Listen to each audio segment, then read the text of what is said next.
예수 그리스도께서 살아나셨습니다. 성경 요한복음 11장 25절 26절에 있는 말씀, 예수께서 이르시되 나는 부활이요 생명이니 나를 믿는 자는 죽어도 살겠다 하고 말씀해 주셨습니다. 예수님의 부활은 그리스도인의 승리를 상징하는 중요한 사건입니다. 여러분들 이 기쁜 소망의 절기에 우리 창신교회와 성도님 여러분 가정에 부활하신 예수 그리스도를 통해서 주시는 기쁨이 충만하시기를 주의 이름으로 축원합니다. 아멘. 성경을 보면 마태복음 28장, 마가복음 16장, 그리고 누가복음 24장, 요한복음 20장, 사복음서의 마지막 부분에 예수 그리스도의 부활 사건이 아주 상세하게 기록이 되어 있습니다. 그런데 오늘 저희들이 아까 본문으로 권사님께서 읽어주신 고린도전서 15장은 사도 바울이 사복음서의 예수 그리스도의 부활 사건을 다 꼼꼼히 읽어보고 체크하고 난 다음에 이렇게 해서는 안 되겠다. 예를 들면 마태복음은 마태가 본 얘기를 적은 거고 요한복음은 요한이 생각한 것을 적은 것이기 때문에 이거를 다 묶어가지고 정말 체계 있게 예수 그리스도의 부활을 아주 엑기스만 뽑아가지고 정리를 다시 해야 되겠다. 이렇게 해서 만든 것이 고린도전서 15장에 있는 말씀입니다. 바울은 이 고린도 교인들에게 전한 복음의 내용이 곧 뭐냐면 아주 분명합니다. 성경에 기록되어 있는 대로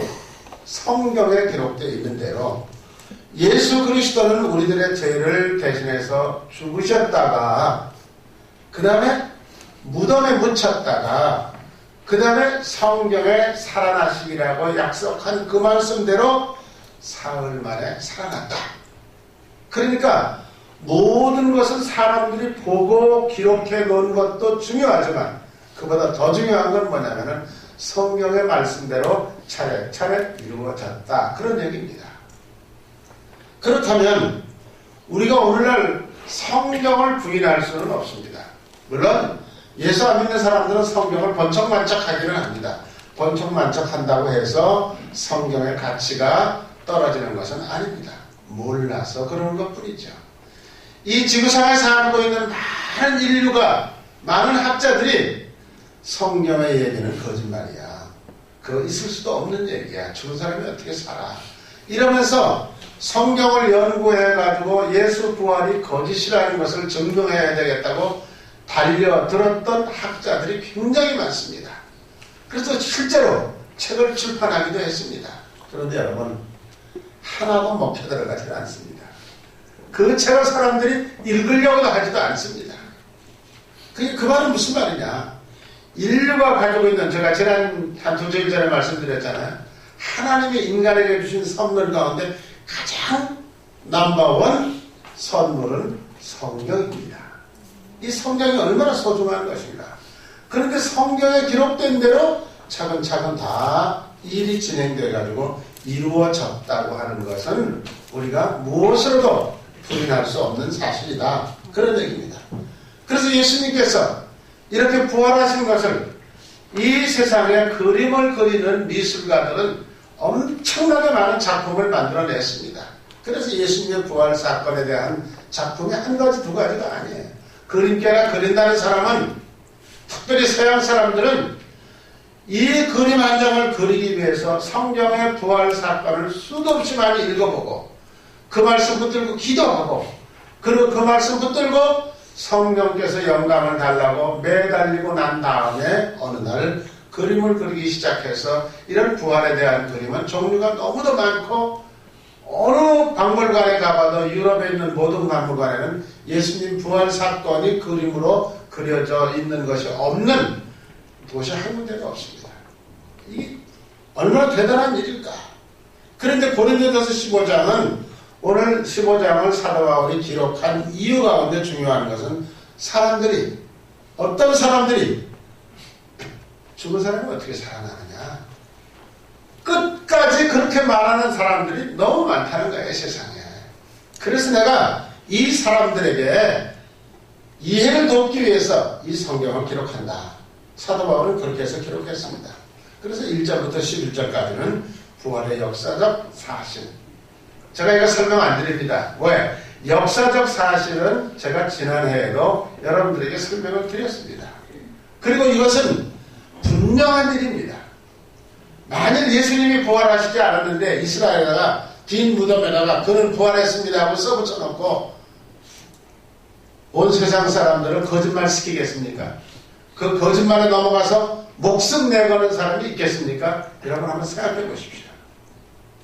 지금도 그 예수님의 부활했던 그 무덤에 들어가서 무덤에 들어가면 한 2분밖에 시간을 안 줘요. 저도 거기 갔었는데 딱 들어가니까 2분 후에 나오라고 해요. 그 다음 사람 또 들어가고 계속해서 1년 365일 사람들이 줄로 서 있습니다. 세계 도처에서 오는 사람들이. 거짓말 무덤에 들어가서 기도하기 위해서 이 세상 사람들이 다 뺑 돌았는 것은 절대 아닙니다. 역사적인 사건입니다. 그 다음에 12절서부터 19절까지는 부활이 없다고 고집을 부리고 생떼를 쓰면 어떻게 되는가? 이런 것을 사도 바울은 설명하고 있습니다. 그 다음에 20절부터 28절까지는 부활이라는 것이 나에게 있어서 어떤 의미가 있는가? 부활은 나하고 무슨 관계가 있는가? 이런 것들을 체계적으로 설명하고 있습니다. 그래서 본문 고린도서 15장 29절에서 34절까지는 예수님의 부활과 지금 나의 생활과의 관계를 설명하고 있습니다. 다시 말씀을 드리면 예수님은 이미 부활 끝냈습니다. 그리고 앞으로 재림하실 때 다시 성경에 말씀하신 것처럼 부활하실 것을 우리는 믿습니다. 그런데 사도 바울은 거기서 끝나지 않고 오늘 지금도 예수 그리스도의 부활 사건을 믿는 모든 사람들의 삶을 통해서 부활의 사건은 일어나고 있다고 설명하고 있습니다. 그렇다면 여러분 이 시간에 생각해 보세요. 내가 지금까지 예수 믿은 지 10년 됐는데 5년 됐는데 20년 됐는데 30년 됐는데 나는 모태신앙인데 나의 삶 속에서 어떤 부활의 사건들이 일어나고 있습니까?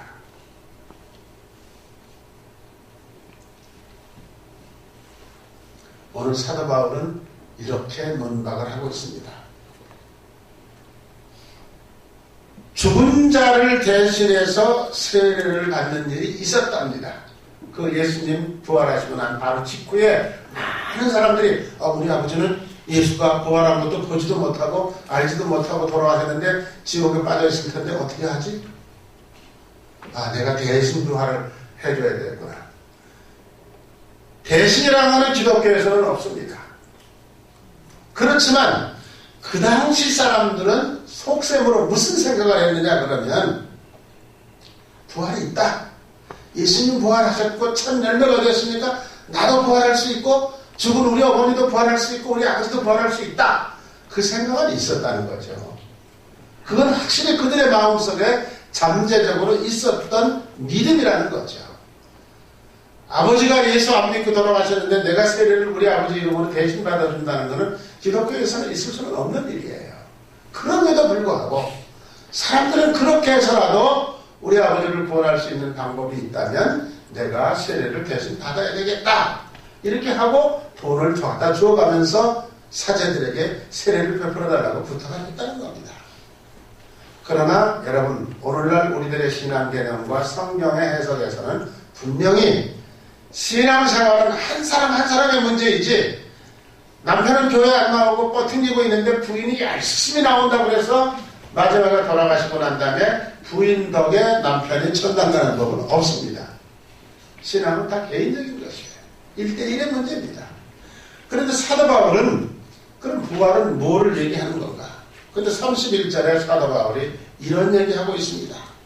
나는 날마다 죽는다. 이게 무슨 말인가? 날마다 죽는다는 말은 날마다 산다는 말의 반대 말입니다. 그러나 똑같은 말입니다. 나는 날마다 죽고 날마다 산다. 그런 얘기입니다.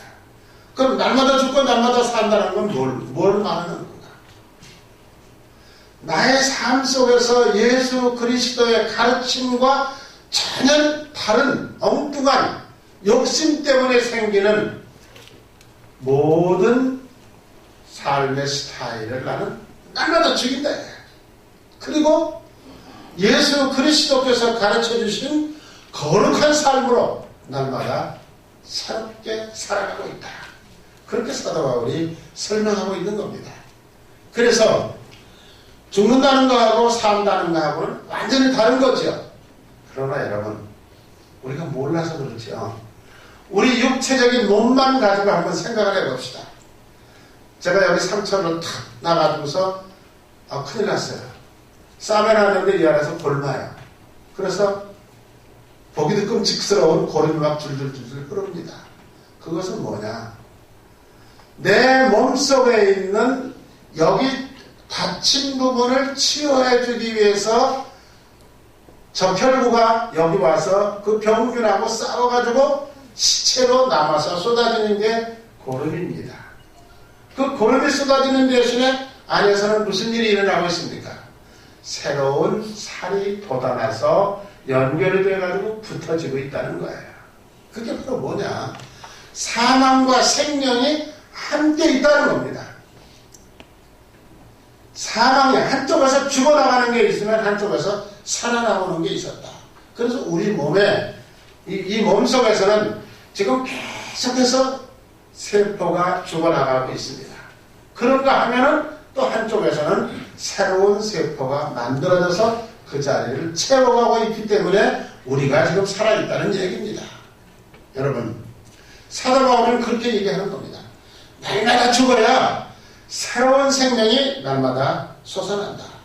내 몸 안에서 그런 일들이 지금 나는 모르지만 계속해서 반복되고 있다고 사도 바울은 설명을 하고 있습니다. 더 쉽게 설명하면 영적인 문제, 정신적인 생활 이런 것은요. 여기 보세요. 내 마음속에 있는 미움이 죽어지면 사랑의 마음이 부활돼서 올라옵니다. 남 미워하는 사람 여러분 많이 아이고 깍쟁이냐 꼴도 보기 싫어 이런 사람이 많이 있다면 그 마음을 없애달라고 하나님 앞에 기도하십시오. 그리고 하나님 그 미운 자리를 사랑으로 채우게 해주십시오. 이게 그리스도인의 삶 속에서 지금 일어나고 있는 부활의 사건이라는 거예요. 근데 끝까지 미워하면 사랑은 싹트지 않습니다. 미움으로 끝나는 거죠. 그 다음에 혈기가 죽어지면 윽하고 성질 내고 하는 그런 혈기가 우리들 마음속에서 죽어지면 내 마음속에 온유한 생각이 부활해서 살아난다는 것입니다. 그 다음에 시기 질투가 죽어지면 깨끗한 인격으로 살아난다는 거예요. 우리가 지금 살고 있는 세상에 시기 질투라는 말을 다른 말로 바꿔 말하면 뭡니까? 자기중심이에요. 완전히 자기중심으로 생각해요. 다른 사람 생각 안 해요. 예수님은 분명히 이웃을 내 몸처럼 생각하라. 다른 사람을 너보다 낮게 여겨라. 가르쳐주고 있는데도 우리는 그거 언제 들었는지 기억도 없어. 나 삶의 현장에서는 자기중심이야. 다른 사람 하나도 생각 안 해. 그러니까 요즘 매주일마다 일어나잖아요. 무슨 일이 일어나요? 어린아이 죽여가지고 땅속에 갖다 끌어먹는 사람들. 왜 그럴까요? 자기중심이야. 쟤만 죽여버리면 자기 행복하게 잘 살 수 있을 것 같아. 모든지 자기중심으로 생각하니까 그런 끔찍한 일들이 비인격적인 사건들이 생겨나고 있는 거예요. 자, 여러분.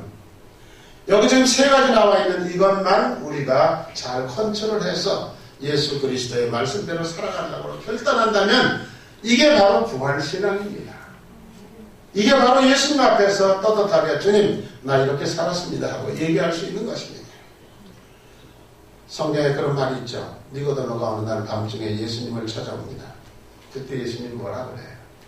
네가 물과 성령으로 거듭나지 않으면 하나님 나라 볼 수 없다.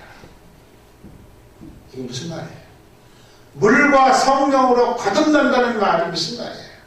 지금 너의 삶 속에서 필요 없는 것들 다 없애버리고 예수 그리스도께서 가르쳐 주신 말씀대로 너의 삶이 바꿔져야 된다. 그게 지금 예수님께서 말씀하시는 부활을 얘기하는 것입니다. 여러분, 우리 모두가 이 부활주일 아침에 생각을 좀 바꾸어서 예수 그리스도의 부활을 확실하게 믿고 성령을 통해서 거듭나고 새롭게 사는 삶을 시작해야 됩니다. 여러분, 이게 영화 포스터 다 아시죠? 부활이라는 영화입니다. 톨스토이라고 하는 러시아의 유명한 작가가 쓴 작품을 가지고 영화를 만들었죠. 부활이라고 하는 제목이 붙은 영화는요, 굉장히 많아요. 제국의 부활. 요새 또 뭐 우리나라에 그 음악하는 사람들이 또 무슨 부활이라는 팀을 만들어가지고 또 하더라고요. 그러나 어느 곳에도 죽은 사람이 살아났다는 얘기는 없습니다. 세계적으로 가장 유명한 부활에 대한 대표적인 명작이 이 톨스토이의 작품인 부활이라고 하는 작품입니다. 뭐 이런 건 여러분들 다 아실 거예요. 저희 나이 또래 된 사람들은 고등학교 다닐 때 이 책 정도 한 번, 두 번 안 읽어본 사람 없어요. 세계의 명작이라고 해서 다 읽고 영화가 이거 나왔을 때 모든 사람들이 가서 영화를 구경하고 했던 그런 작품입니다. 여러분 아시겠지만은 이 작품은 러시아에서 일어나는 얘기입니다. 소설을 작품화시킨 것인데 그 소설에는 두 가지 주제가 있습니다. 잘못했다. 내가 너무너무 잘못했다. 그 회개하는 얘기. 그 다음에 잘못한 것을 고발하는 얘기가 이 소설의 주제입니다. 그래서 러시아의 그 당시에 가장 계급이 높은, 사회적인 계급이 높은 그 네퓨르돌프라고 하는 공작이 살고 있었는데 이 사람 사회적인 신분이 최고로 높은 사람이에요. 우리나라 이조시대 양반 쌍놈 하는 것처럼 제일 높은 계층의 청년이죠. 그런데 이 청년이 어느 날 저녁에 자기 집에 하인처럼 일하고 있는 카투샤라고 하는 처녀하고 하룻밤을 잡니다. 그리고 이 청년은 모스크바로 떠납니다. 모스크바에 가서 군대 장교로 생활하다 제대하고 공부를 많이 해가지고 법관이 됩니다. 그리고 역시 러시아의 상류층에서 아주 뻥뻥대고 사는 거죠. 그런데 이 카투샤라고 하는 남의 집에 하인으로 태어난 여자는 그 길로 인해서 임신이 됩니다. 그래서 그 다음부터는 자기 인생이 망가지기 시작하는 거야. 아, 이 세상 모르겠다. 될 대로 되라. 그러니까 마지막 정점은 참녀가 돼요. 참녀가 돼가지고 또 누명을 쓰는데 무슨 누명을 쓰냐면 사람을 죽였다고 그러는 누명을 써요. 사실은 아니에요. 그런데 그거는 그 당시에 러시아 사회가 권력을 가지고 있고 상위층의 사람들이 하위층 사람들에게 뭐든지 뒤집어 씌워가지고 죄를 만들어서 재판해버리고 죽이고 하는 일들이 수도 없이 벌어지는 거죠. 그래서 사람을 죽였다는 그런 누명을 쓰고 법정에 쓸 때에 그 재판관으로 나온 사람이 누구냐 그러면 재판관은 세 사람이 하는데 옆에 배심원으로 나왔습니다. 이 네퓨르돌프라고 하는 사람이 그 여자의 얼굴을 쳐다보고 재판할 때 묻잖아요. 너 이름이 뭐냐? 너 고향이 어디냐? 나이가 몇 살이냐? 그러니까 판사가 묻잖아요. 그 소리를 딱 듣는 순간에 이 사람이 죽었던 양심이 살아나기 시작을 하는 거예요. 어떻게 하든지 구출해 보려고 애를 썼지만 방법이 없었어요. 그래서 형을 받고 시베리아로 기차를 타고 멀리 유배를 떠납니다. 그런데 이분이 러시아의 판사직, 그 높은 신분 다 집어던지고 그 기차를 타고 따라가다가 기차 안에서 신약 성경이 있는 것을 보고 성경을 읽습니다. 성경을 읽다가 자기가 지금까지 망쳐놓고 까맣게 잊어버리고 있었던 그 양심이 되살아나기 시작을 해요. 아, 내가 그 여자를 그렇게 하고서 사랑해줬어야 되는데 사랑해주지 못한 죄, 그 다음에 아무렇지도 않게 지금까지 살아왔던 모든 것 회개하면서 계속해서 기차 안에 이 철창에 있는 여자를 찾아가서 얘기를 합니다. 내가 잘못했다. 내가 이제부터 너를 위해서 평생 사랑하면서 살아주겠다. 아무리 얘기해도 이 여자는 듣지 않습니다. 오히려 이 여자의 입을 통해서 그 당시에 모스크바에 살고 있는 부자들, 지체 높으신 분들이 어떤 범죄를 저지르고 있는지를 철저하게 고발하는 얘기입니다. 이게 부활이에요. 다시 말하면, 한마디로 말하면 죽었던 양심이 성경의 말씀을 통해서, 예수 그리스도의 말씀을 통해서 다시 되살아나는 것, 이게 부활이라고 설명하라고 인간들은 이 부활이 지금까지 인류가 가지고 있는 문학적인 작품 가운데서는 가장 값어치가 있는 작품이라고 인정하는 것입니다. 다 이게 뭐냐? 이게 오늘날 우리가 예수 그리스도 안에서 부활로 살아가는 삶의 대표적인 케이스죠. 자, 여러분, 오늘 우리는 고린도전서 15장에서 부활을 리얼하게 조리화한 부분을 보았습니다. 부활하신 주님께서 오늘 아침 여러분들에게, 저에게 말씀하십니다. 너도 바울처럼 날마다 죽어라. 내 성격, 내 가정에서의 일, 내 생활 속에서의 일, 행위, 언어 생활 속에서 말 한마디라도 잘못된 것 있고 덕스럽지 않은 말 있으면 다 없애버려라. 그리고 그리스도의 심령으로 예수님처럼 말하고 예수님처럼 사랑하고 예수님처럼 행동하고 살아서 너의 삶을 변화시켜라. 예수님 지금도 나에게 말씀하십니다. 여러분, 이 현실의 부활을 경험하지 않는 사람이 어떻게 영원한 미래의 부활을 경험할 수 있을까? 우리나라에 1885년 4월 5일날 언더우드라는 장로교 목사님하고 아펜셀러라고 하는 감리교 목사님이 제일 처음 한국에 도착을 했습니다. 그날이 부활절이었어요. 부활주일이었대요. 4월 5일날이. 1885년 4월 5일날이 부활주일이었는데, 이분들이 인천을 통해서 서울에 딱 도착하고 난 다음에 자기 선교 본부에다가 둘이서 편지를 썼어요. 그 편지 내용에 이런 얘기가 있습니다. 지금까지도 전해지고 있고 그 편지가 미국에 그대로 보관되어 있답니다. 은둔의 나라에 사는 이 민족 조선을 부활시켜 생명의 영광의 나라로 만들어 주실 것을 믿으며 우리는 이 땅에서 죽으리라. 여러분, 예수가 뭔지를 모르는 나라에 처음으로 와가지고 이렇게 말을 하고 이런 얘기를 적어서 자기 나라에다가 선교 보고를 했다고 하는 얘기를 우리가 지금 생각해 본다면, 자기는 이 나라에 부활의 생명의 말씀을 전하고 죽겠다. 두 분 다 이 땅에서 죽었습니다. 여러분, 우리가 이런 생각을 하면서 오늘 이 부활의 말씀이 나의 삶을 변화시키는 놀라운 그리스도의 말씀으로 꽂혀지시기를 제 이름으로 축원합니다. 기도하시겠습니다. 하나님 감사합니다. 부활해 주셔서 고맙습니다. 예수님, 부활해 주셔서 우리의 소망이 되어 주셨고, 부활해 주셔서 우리의 새로운 생명이 되어 주셨고, 우리는 그 부활의 말씀을 따라서 나의 삶 속에서 무디어져 가고 잘못되어져 가고 있는 모든 것들을 새롭게 변화시켜서 부활의 삶을 살기를 소원합니다. 주님 도와주시옵소서. 예수님의 이름으로 기도하옵나이다. 아멘. 그 다음에 우리 찬송